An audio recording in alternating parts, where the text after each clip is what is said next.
Superman fell from the sky, bleeding, broken, and terrified of us. His suit was torn, his emblem blackened into ash. Before collapsing, he begged one final request: do not try to save me. Metropolis froze. Superman had never asked for mercy, only protection. When doctors tried to help him, every machine around him exploded. His cells were unstable, burning through reality itself. He whispered, "If I live, your world will end like mine." Then his eyes turned red, not with heat vision, but with fear. The scream of the sky came first, an ear-splitting crack, like the heavens were being torn open. People on the streets of Metropolis stopped mid-sentence, clutching their ears as a flaming streak carved across the clouds. It wasn't a meteor.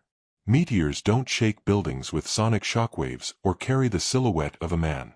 The streak hit Centennial Park with the weight of a falling star. Glass shattered for blocks.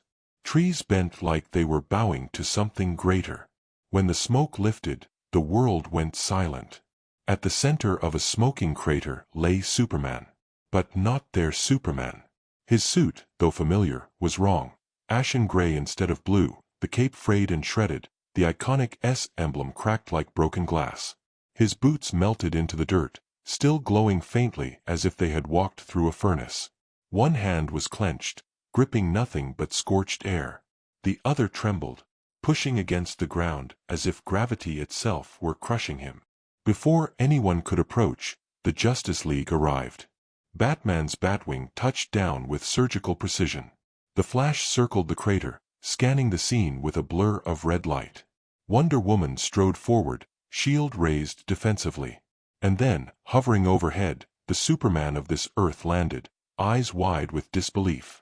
"Who are you?" he asked softly, voice shaking with something no one had ever heard in him: fear. The fallen man opened his mouth to speak, but blood, thick and glowing with faint embers, spilled from his lips. His eyes, bloodshot and burning like dying suns, locked onto the League. When he finally spoke, his voice cracked like a fractured planet. "Don't touch me." Green Lantern instinctively stepped back, raising a protective aura around them all.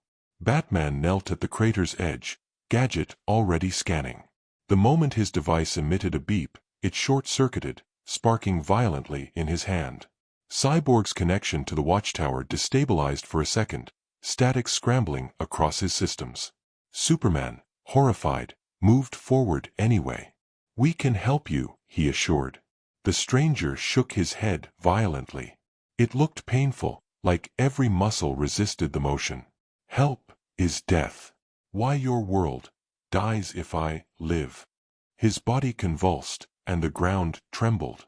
Small cracks spiderwebbed outward, glowing with a faint violet aura. Machines in nearby ambulances exploded. Street lights burst. Phones in the crowd overheated and melted. Wonder Woman took a step, shield raised, voice firm. "Then tell us what happened." He screamed, not in pain, but in terror. "No. Don't save me." His plea echoed like a prophecy, leaving the entire League frozen, staring at a Superman begging for death. The stranger's scream faded into harsh, ragged breathing. Superman knelt beside him cautiously, stopping just inches away, as though a barrier of fear hung between them. The League held position, no longer strategists, but witnesses. Batman's eyes narrowed, not in suspicion, but in recognition. This wasn't a threat posturing for attention. This was a survivor, barely clinging to sanity. The fallen Superman closed his eyes, as if opening them forced him to relive his own destruction. When he spoke again, his voice carried the weight of a funeral hymn. "My Earth thought I was its savior." He coughed fire, actual fire, each ember floating upward and dissolving harmlessly in the air. Yet everyone sensed how easily those sparks could turn lethal. "We didn't know. That sunlight wasn't charging me anymore. It was infecting me." Cyborg frowned, scanning at a safe distance. "Sunlight mutating Kryptonian biology? That's impossible." "It was," the stranger whispered, "until our sun changed." He told them of the day their star began to flicker with unnatural colors, brief flashes of amethyst and obsidian. Astronomers called it a magnetic anomaly. Krypton's legacy scientists believed it was harmless. But when Superman absorbed its rays, something microscopic and parasitic fused into his cells. "At first, I got stronger," he said with a broken smirk. "Stronger than I ever dreamed. Faster. Invincible. I was worshipped." His hands shook, sparks leaking through his fingertips like bleeding electricity. "But every second I lived. I tore reality apart." He described how cracks in the air followed him like shadows. How each punch against a villain weakened the very fabric of space. How people vanished in places where he'd landed too hard. Whole neighborhoods erased like smudges on paper. The more he saved, the more his planet died. Lois Lane, he said, never once doubted him, until the day she hugged him. Her body disintegrated in his arms, turned into particles of violet dust that screamed as they evaporated. The world turned on him, not out of hatred, but out of terror. He couldn't blame them. "I left," he said. "Not to escape, but to keep from finishing what I started." But the infection wasn't bound to one universe. His power, fueled by the corrupted sun, now sought new stars, new worlds. And the moment he crossed into their reality, their sun became a target. Superman's face darkened. "How much time do we have?" The stranger's reply was a whisper, but it struck with the impact of an asteroid. "Your sun has already begun to change." The words settled over the League like a death sentence. Your sun has already begun to change. No enemy. No invasion. Just inevitability, written into the sky itself. Superman's jaw tightened. For the first time in years, not even he could pretend everything would be all right. Green Lantern projected a shield around the crater, its surface flickering as if resisting a storm. "So what's the plan? Lock him up. Throw him back into space. This guy is a walking apocalypse." Wonder Woman shot him a glare sharp enough to cut steel. "He's a dying hero, not a criminal." "A dying hero who could kill everyone on this planet without taking a step," Batman answered, voice cold, analytical. He wasn't angry, he was already calculating solutions. "We need to isolate him. Full containment. No sunlight, no energy exposure, no physical contact." "He's not a disease," Superman protested. "He is now," Batman countered. The fallen Kal-El trembled, listening to them weigh his life against billions. He didn't argue. He didn't plead. He only closed his eyes, letting the debate continue like a courtroom deciding his fate. Cyborg projected data holograms from a safe distance, showing solar fluctuations, radiation spikes, and mimetic energy signatures linking back to the stranger's body. "Our sun is mirroring the parasite," Cyborg explained. "It's learning from it, like a virus adapting to a host." "Meaning what?" Flash asked. "Meaning if we don't stop it now, it'll evolve beyond anything we can fight." A silence followed. Not fear.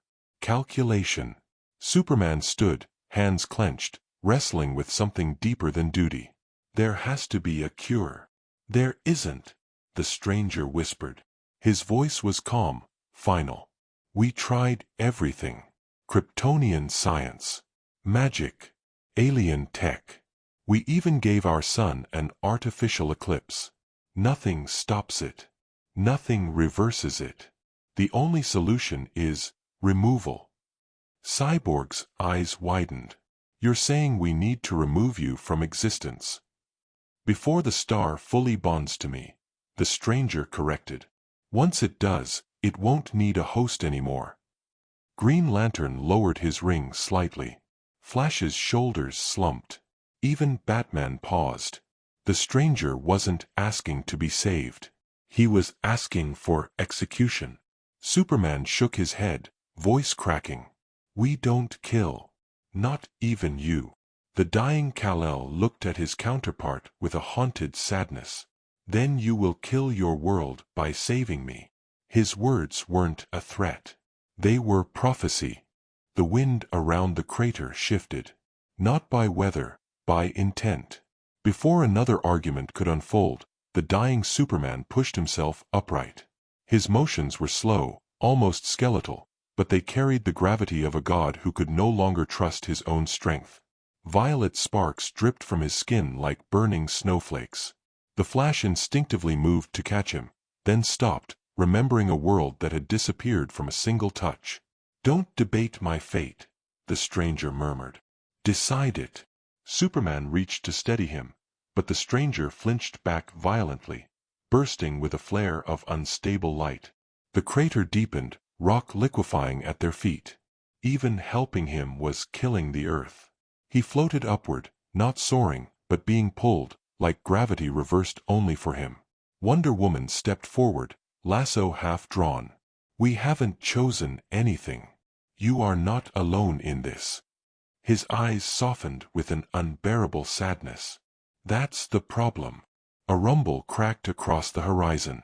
Satellites flickered, turning red on Cyborg's HUD. The watchtower briefly lost tether to Earth's orbit. A solar burst rippled into space, not from the sun, but from the dying Kryptonian himself. Batman shouted, "He's triggering resonance. If he absorbs more radiation—" "He won't," the stranger interrupted. Then, without warning, he shot upward into the upper atmosphere. Superman reacted instantly, launching after him. The rest of the League could only watch helplessly as the two streaked like broken comets through thinning air. They broke through the cloud layer, rising into the black canvas of near space. The stranger hovered, shaking uncontrollably, struggling against his own power like a prisoner in his own body. Superman approached slowly, voice trembling. "You don't have to do this alone." The stranger's eyes glistened. Not with resolve. With regret. "Don't you understand? I've already killed a world by trying to save it. I won't make the same mistake twice." "You're asking me to let you die." "No," the stranger corrected gently. His voice was no longer cracked, it was peaceful. "I'm asking you to kill me the right way. As a hero would."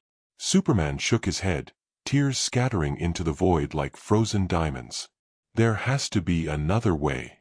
The stranger smiled weakly. "Then hurry and find it, before I finish becoming what I fear." His body burned brighter, the solar parasite surging like a second sun under his skin. He flew toward the real sun, not in escape, but in sacrifice, daring Superman to act. Behind them, Earth's star began to darken at the edges. It was choosing. The sun swelled before them like a living wound, its edges flickering with unnatural violet streaks. NASA alarms blared across Earth, though no one yet understood why. Astronomers stared at telescopes in horror as unfamiliar radiation patterns twisted across their star like dark veins. Only two beings understood what was happening: the Superman who lived, and the Superman trying to die. The dying Kal-El hovered at the threshold of solar fire, trembling as the parasite inside him awakened hungrily. His skin cracked with glowing fissures, molten lines racing along his arms like rivers of energy desperate to spill. The sun responded, pulsing as though recognizing its prodigal creation. "You see," the stranger whispered, barely audible across the vacuum. "It needs me. It remembers me. And it will destroy your world to reclaim its child." Superman's breaths were uneven, not from lack of air, but from the unbearable truth. He reached out, but stopped short of touching him. "Let me find another way. Don't make me choose this." "You already have," the dying Kal-El replied, gentle and resigned. "You're just waiting to accept it." He closed his eyes. "Do it, brother." The word brother shattered something inside Superman. The Justice League's voices echoed through comms, shouting warnings. Batman calculated fatal percentages, Wonder Woman screamed for Superman not to forsake his creed, and Cyborg detected a surge. The solar parasite was now fully conscious, awake and learning. If the dying Superman absorbed one more second of sunlight, he would transcend flesh. He would become a star that fed on stars. A god born to feast on galaxies. Superman steadied himself, and decided. He angled his body between his dying counterpart and the sun. His eyes glowed with concentrated heat vision, not to burn, but to carve. His hands formed a sigil, tracing ancient shapes Kryptonians only whispered of. A forbidden technique, outlawed even on Krypton for its cruelty. Solar severance. A ritual that severs a Kryptonian from sunlight forever. He unleashed it, a piercing weave of energy that cut not flesh, but destiny. The dying Kal-El gasped. Not in pain, relief. His body softened, losing its glow, becoming light without fire, strength without weight. The parasite's veins cracked and peeled away, shrieking silently as they died. "Thank you," he whispered, fading like smoke in sunrise. His last tear crystallized into dust, drifting into the void. And then he was gone. The sun quieted. But in its center, a tiny spark remained, an ember with a pulse. Batman's voice dropped to a whisper no one wanted to hear. This wasn't a cure. It was containment. Deep in the solar furnace, something watched them. And it wasn't done learning.